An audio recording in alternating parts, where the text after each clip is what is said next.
Hello guys, வாங்க இன்றைக்கி வாழைக்காய் கடலைப்பருப்பு பொரியல் பார்க்கலாம். வாங்க இப்போ நம்ம தோட்டத்தில் உள்ள வாழைக்காய் பறிச்சுட்டு வந்துடலாம்.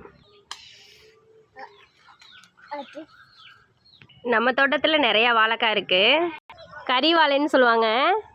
வாங்க வாழைக்காய் நறுக்கிட்டு வந்துடலாம். வாழைக்காயை டைமண்ட் சைஸில் கட் பண்ணிக்கோங்க. இப்போ ஒரு பாத்திரத்தில் தண்ணி வச்சுக்கோங்க. இப்போ ஊற வச்ச கடலைப்பருப்பை ஆட் பண்ணிக்கோங்க. ஆட் பண்ணியாச்சு. இப்போ நறுக்கி வச்சுருக்க வாழைக்காயை ஆட் பண்ணிக்கலாம். வாழைக்காய் ஆட் பண்ணியாச்சு. வாழைக்காய் கருத்து போகாமல் இருக்க உப்பு ஆட் பண்ணிக்கோங்க. கல் உப்பு ஆட் பண்ணியாச்சு. மஞ்சள்தூள் ஆட் பண்ணிக்கோங்க. 5 மினிட்ஸ் இதை நல்லா வேக வச்சுக்கோங்க. பாருங்கள், வாழைக்காயும் கடலைப்பருப்பும் வெந்துருச்சு. அரைவேக்காடை தான் வேக வைக்கணும்.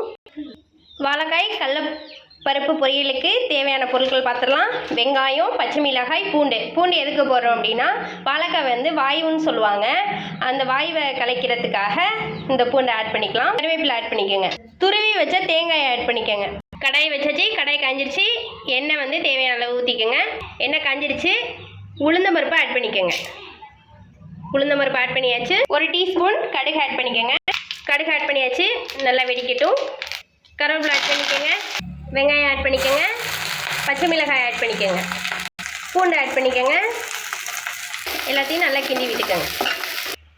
வேக வச்ச வாழைக்காய் கடலைப்பருப்பை வடித்து எடுத்தாச்சு. பாருங்கள், நல்ல வெங்காயம் வதங்கிருச்சு.